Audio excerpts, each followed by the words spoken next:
we never planned this stuff. It just all kind of flows out. Yeah, that worked out really well. What we say to each other cannot be divisive. Gosh, I just think that when we get so focused on walking the line and just miss so much of God's creativity. We only created the Odd Show to have this conversation. Right.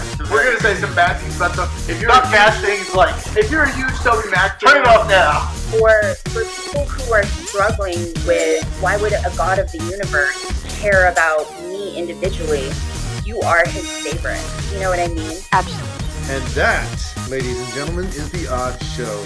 Let's get right into it. Here's your hosts, Bruce Bugano and Thomas Hogan. Hey, welcome to The Odd Show. The G is silent. Yes. So, This is your host, Bruce Pagano, keep forgetting to do that.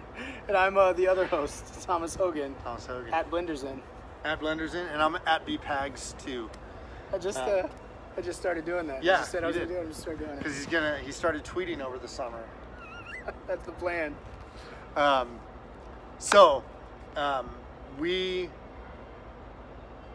We'd already shared, so this is season 2, Season 2 opener, episode 1. episode 1. And if you didn't know we had seasons, Join the club of everyone else who didn't know that right, also. right. We told you at the end of the May, beginning of June, at the beginning of summer, we told you we're going to a season thing. We're coming back, and we're in coming back with September. seasons. And we're coming back with seasons. This is season 2. So those first 2 years are practice season. Right, that was season 1, 70 episodes. Don't get used to it. Not going to happen ever again. Right. Season 2 is going to be 15 episodes long, and this is the first one. This is the opener. This is it. Do not let this judge on whether you watch the rest of the season. Right. So, Let expectations build later after this episode. things get better with age. Yeah, that's right. And we're going to age this thing out over the next 15 weeks. So, back at the beginning of the summer, if you remember, we talked about this season's going to be 15 episodes, 5 each, split into 3 different arcs, topics, and then we were just going to kind of address different things around that main topic. Yeah. And this one, we're going to start with culture. We're going to Culture. talk on culture. We're going to talk about yogurt and probiotics. Right. You need at least And 35 cottage billion cheese. CFUs to have a healthy gut. That's it. And we're good, guys. Anyway, No, so this we're going is to talk about this is the culture arc. our culture, and in that, American Western Christianity right, culture. and culture, Yeah. just American culture, Christian culture, kind of this mash, how it happens, and kind of some conflicts in it, and Problems with it. some good things in it maybe. Sure, lots of good things. And so we're going to talk about that. And in this episode specifically, we're going to talk about how politics, Political. the political culture, Yeah. informs and affects the practicing of our faith as Right. Christians. The activities of Christianity and politics have a weird relationship. I Yes. think. Yes. So that's what we're going to talk about. And then we're going to, next week may not be culture. It may be personal stuff. Yeah, but or we'll it just may preface be- that with whatever arc we're on, and then Right. you can string them all together, and Yep. it's a good plan. It's going to work out. It's gonna be fine. Calm Yeah. down. It's gonna be I know fine. you're worried. We're going to be okay. Everyone's concerned. Everyone I know is talking about okay. what's going on with the Odd Show. Is the G still silent? Right. Is- Why is the G silent? Why? What caused the G to be silent? Why are they making me watch this? Yeah. Why do they not know how to spell odd? So it's all politics. So we're going to talk about today. We're going to talk about how the political, what kind of impact politics has on the practice of Christian life. Now, I want to ask the question: do you think it has a huge impact? Do you think it's like a primary consideration that people make when they're like, I'm going to go out and serve the homeless, or I'm going to go out and preach the gospel, Do, or I'm going to go do out I and think do whatever. that politics influences it? influences that? Yes, to an extent. What I think is more realistic, in my view, what I see is that politics becomes the main platform for Practicing your faith. practicing your faith, and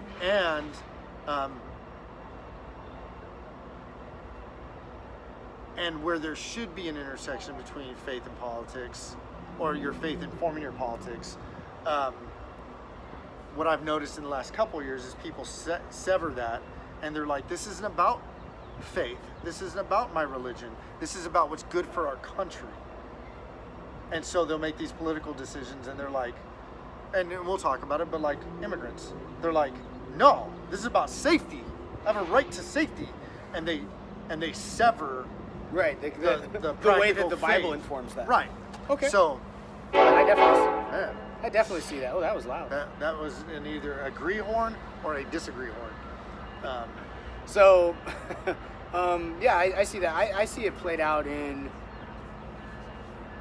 the way people try to interact with their faith. And so I'm living a Christian life and doing this, and then it kind of gets that faith kind of gets co-opted by this sweeping political move, and then now I have to agree with that, even though it has nothing to do with my platform, even though it has nothing to do with really what I'm trying to project to the world and the way I'm trying to live. And so, like you brought up immigrants, but I would just as easily put anything in there, Right. like abortion. Right. Like I'm against abortion, but how in the real world where things really matter, not in the theoretical world, but in the real world, how many young mothers have you brought into your home and loved and cared for and met the needs for, financially, spiritually, whatever, emotionally, been available to those people to come into your home and your faith to actually interact in an arena where it matters, as opposed to getting everyone to stop having abortions. Just the And then being individual like, "Good people luck." you know. Yeah, the individual people you know. How are you creating a culture and a space for Christianity to matter in that arena? And I think that it's easy, really easy, to get a bumper sticker and a sign and a picket in a picket line and say we're against abortion. And I think it's really difficult to say because of my faith, I am extending this opportunity for your medical bills to be taken care of, for your needs. You know, your boyfriend left you. You're 17 years old. You're at the intersection of a really hard decision. Your family's kind of turned their backs on you. We're going to be here for you, no matter what. Right. We're going to be here for you. And that, to me, that is the practice of the Christian faith. Right. And it has nothing to do with religion. Right. Or, I'm sorry, it has nothing to do with politics. It has a lot to do with religion. It has nothing to do with politics. And I think the political side of it, it's like a whale, you know. It's like Jaws. It's like it encompasses it and then devours it, and there's nothing. The thing that really matters, there's nothing left. Right. You just get this picture of Christianity with none of the real function of it, and it's very frustrating because I'm like, you go to have a conversation about something, whether it automatically turns political, and I'm like, man, I don't care. I don't like that guy or that guy, so get that junk out of here. There's nothing to do with me, and I'm trying to accomplish something right now that matters, and you're trying to, you know, have this impact on the culture. And the culture isn't my direct concern. Indirectly, I care a lot about it, but it's not my direct concern. My direct concern is this guy just lost his job. His family is falling apart. He really needs help in the real world, and whether there's a welfare system there or not, that has nothing to do with me. Like I have an opportunity, an obligation, and necessity to come in and matter in this arena, this space, and this individual space. And like, so like in that I got so much like I didn't vote in the Trump-Hillary election. You heard it here first, folks. He does not care about Jesus. Right. Obviously. And I got that, but I got it from both sides. Like I got it from the side that was against Trump. That was just like, no, your Christian faith demands that you vote against him. And then I got the other side, like, no, like you want to see God brought back to America, you have to vote for Trump. And I was like, Well, that is a bad standard. You guys Like know. that- You guys know. You're both saying the same. You're basing it on the same thing. And Right. You're saying crazy stuff. completely different, crazy stuff. Like my Jesus Christian, would have voted for the emperor. He'd have been like, Right. no, I think we should vote for. We should probably vote for the right. emperor. I think back in the Old Testament, God's like, you don't need a king. He's still trying to say. I'll be your king. I think he's still trying to say it. Right. You don't need a president. I'll be your president. Maybe, but I get the need to have a Hashtag president. not my president. Jesus. Hashtag Jesus for president. That was my write-in It's vote. ridiculous. Yeah. Jesus Christ.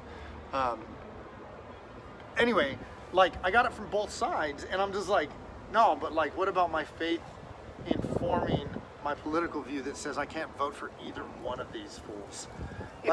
Yeah. Like, I think we even talked about it. We a did. little. We talked about it a little before the election, in last season.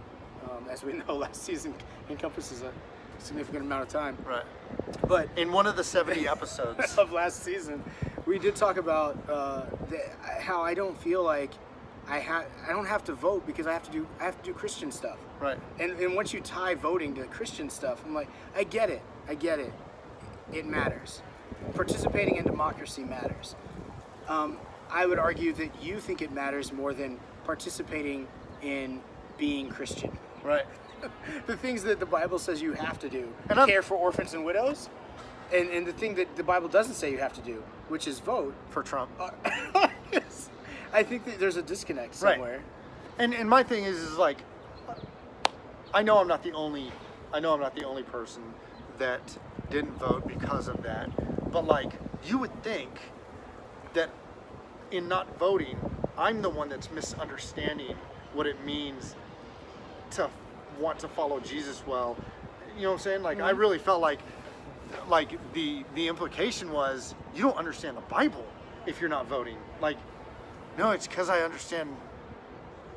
It's because I'm trying to understand the Bible. Yeah, yeah. I think I understand. I believe the specific parts of it. Whether I believe the understand it, Bible. I believe it. Right. And then I can't. I can't do it. Yeah. Um, No, I got a lot of flack too. I felt like it was easier to avoid that conversation with a lot of Christians, especially because they're so adamant that their version of faith is right. Right. The version of faith that says Trump is going to save America and bring God back into the center of it. That idea was prevalent in a lot of evangelical circles, at least. And I was like, well, I mean, they had all the big celebrity Christian leaders saying that. But in the background where I stood in that conversation, I felt like, no, that's your job. Christ being the center of your community, of your city, of the market space and the civil action space and all. That has nothing to do with who the president is. Right. That has everything to do with you. As you are supposed to be bringing light and life and hope and purpose and God's vision for the area you live in into reality, not the president of the United States. I mean, and we've had Christian, And it would frustrate me because they're like, I no. would say that most presidents I thus think- far have been Christian. And I think that a lot of Christians are going to be disappointed because of that. They're going to be disappointed that, well, why didn't Trump's president? Why and now maybe one day prayer is important in school again or whatever.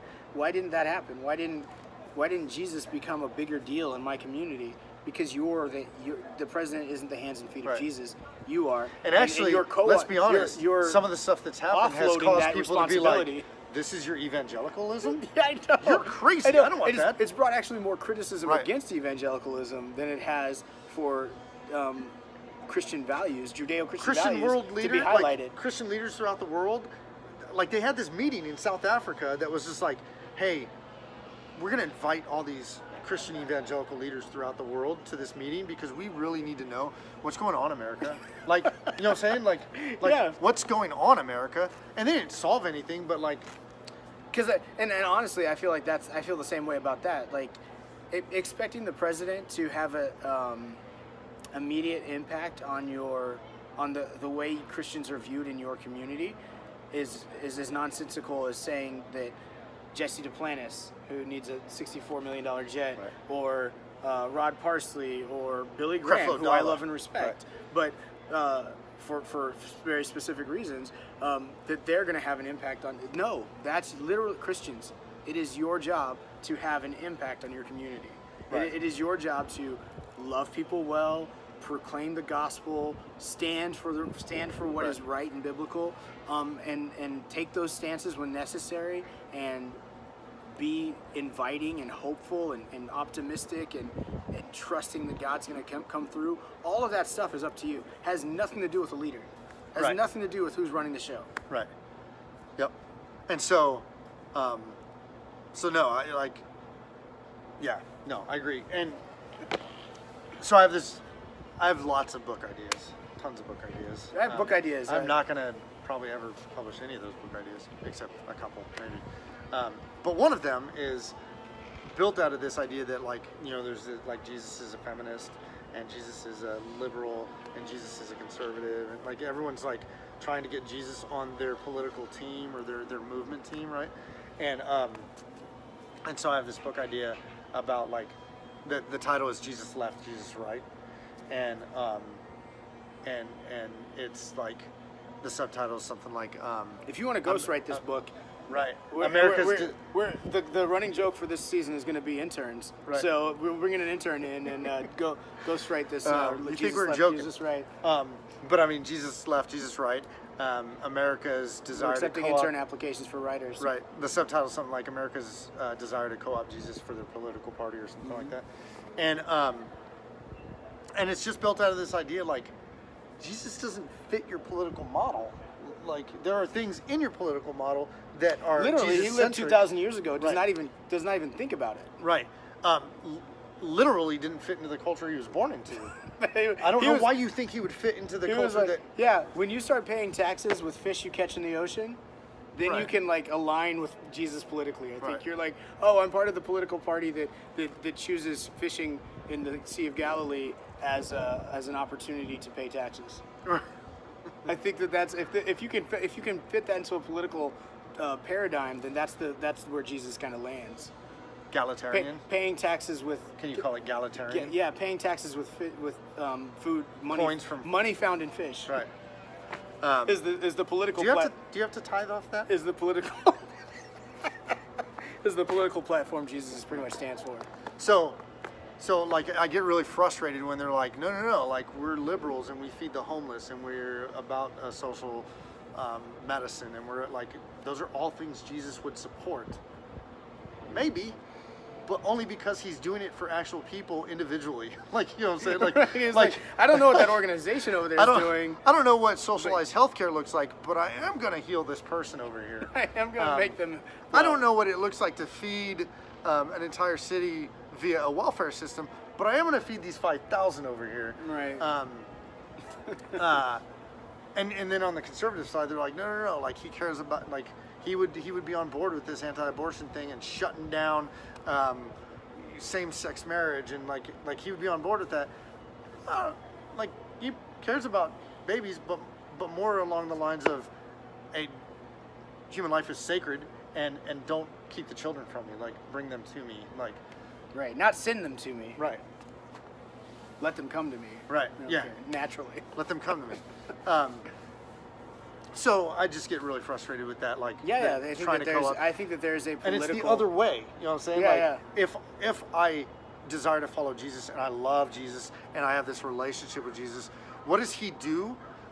Not what would Jesus do, but what did Jesus do that informs. Yeah. Because he what I'm already doing did right these now, what I things. should be doing right now. And yeah, exactly. and so when I talk about immigrants or I talk about healthcare or I talk about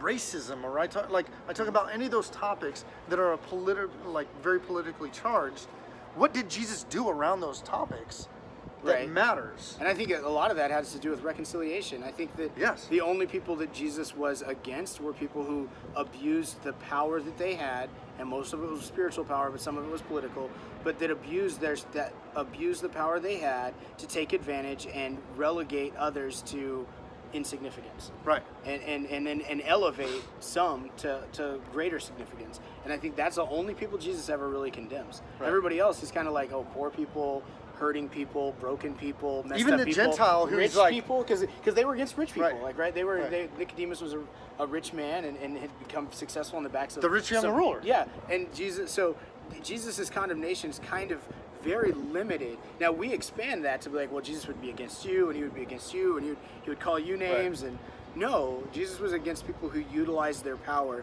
At least as far as I can tell in the New Testament. Maybe there's some extra testamental stories where Jesus is like, yelling at the waitstaff. I just missed that part. It was the gospel according to Mikey, or Jimmy, or whatever. Right. And then Vinny. but Vinny, Hey. you. So Jesus's main issue is those who use power to marginalize and subjugate.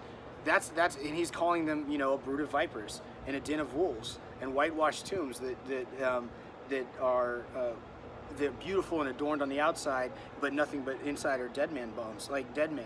Like there's rotting decay inside of you, even though the outside of you looks luxurious. And so that's Jesus' condemnation. And then, but in the political arena, Jesus gets dragged into this political arena where whatever your pet issue is, whether it be this side of racism or that side of, I don't know how are the two sides of racism now? That doesn't make sense. I just don't understand how being they're okay with racism or not being okay with racism. Right, and I don't understand how they pull Jesus into the okay with racism part. Like, I don't know how you pull Jesus on that side. But even no, we're Christian. But even we just hate people that aren't white. Wait, what? No, that's not right. Doesn't seem Jesus wasn't doesn't white. seem to work.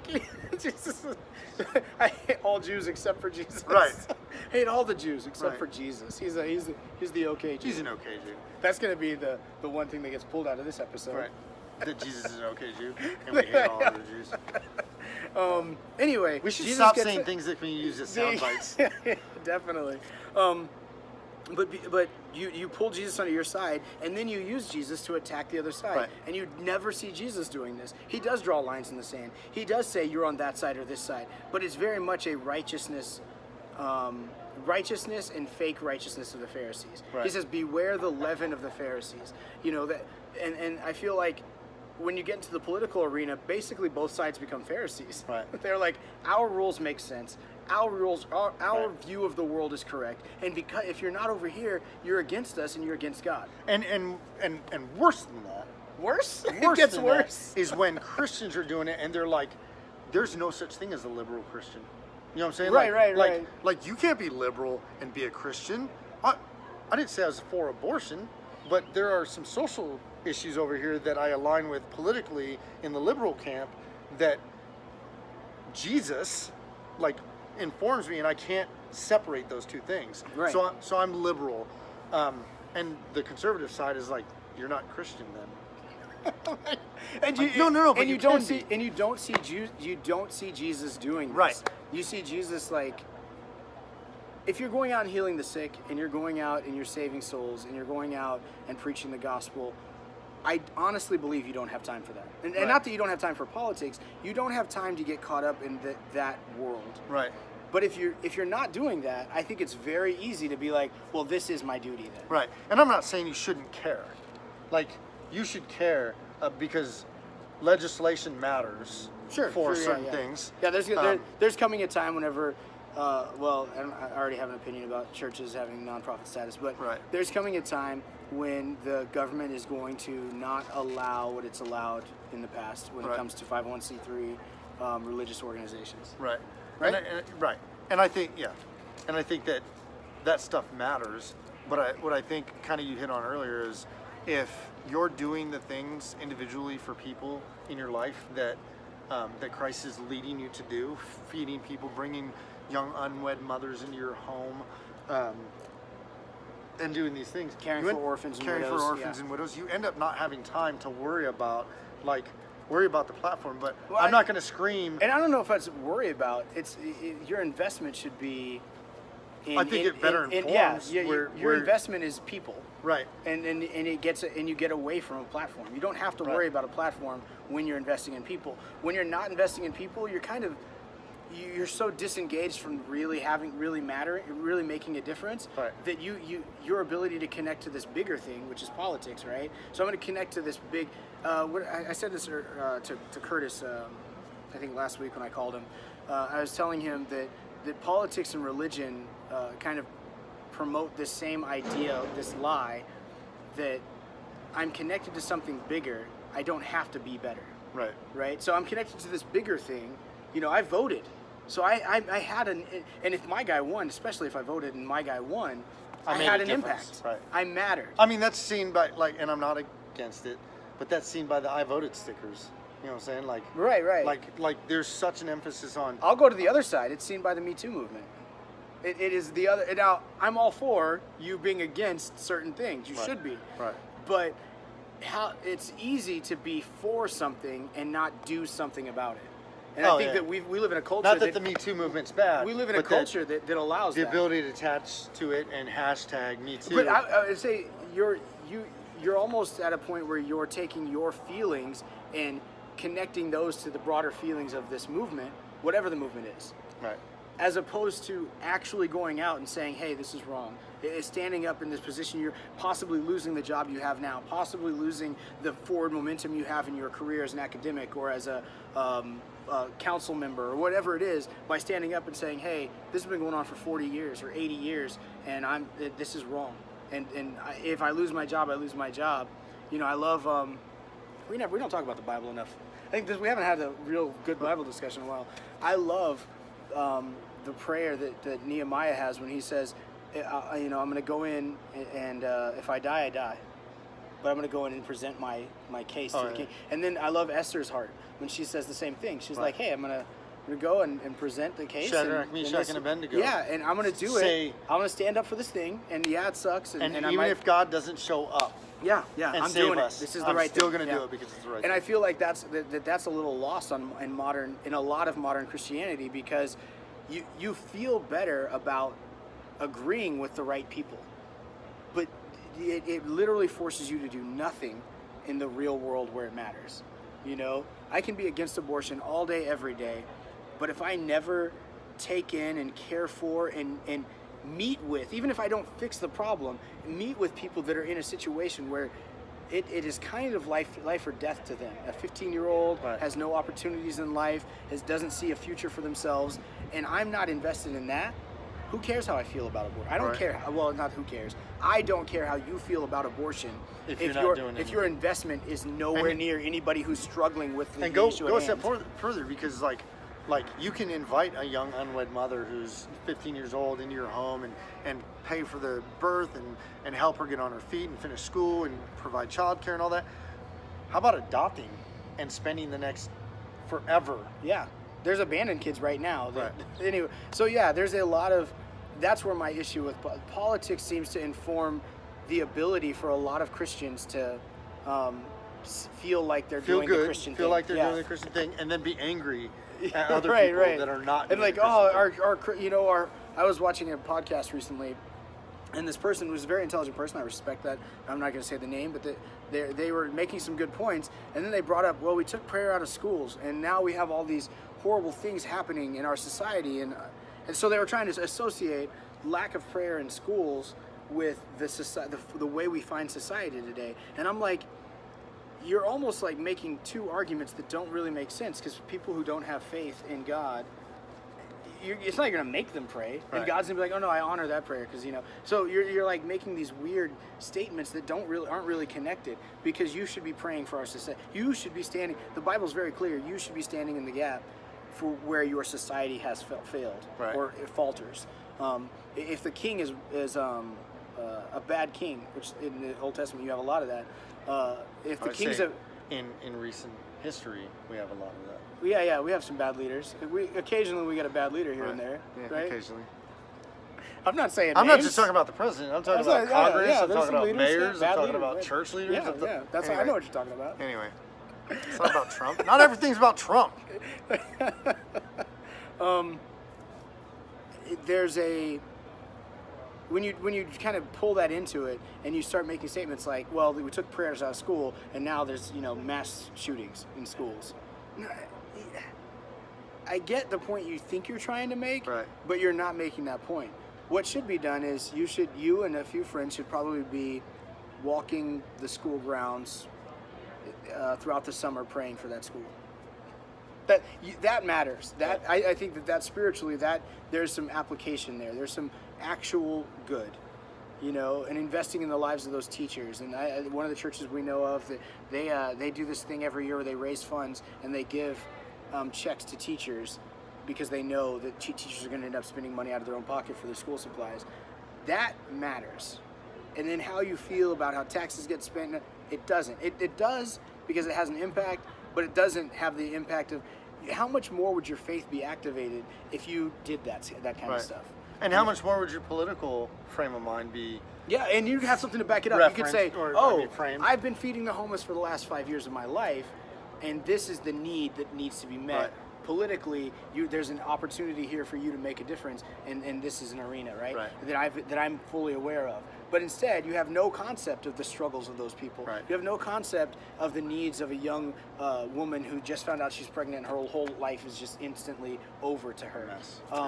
And chaos. And you have no concept of, I work 3 jobs, I make a total of $23,000 a year, and my 3 kids are barely making it, and I don't know what to do next.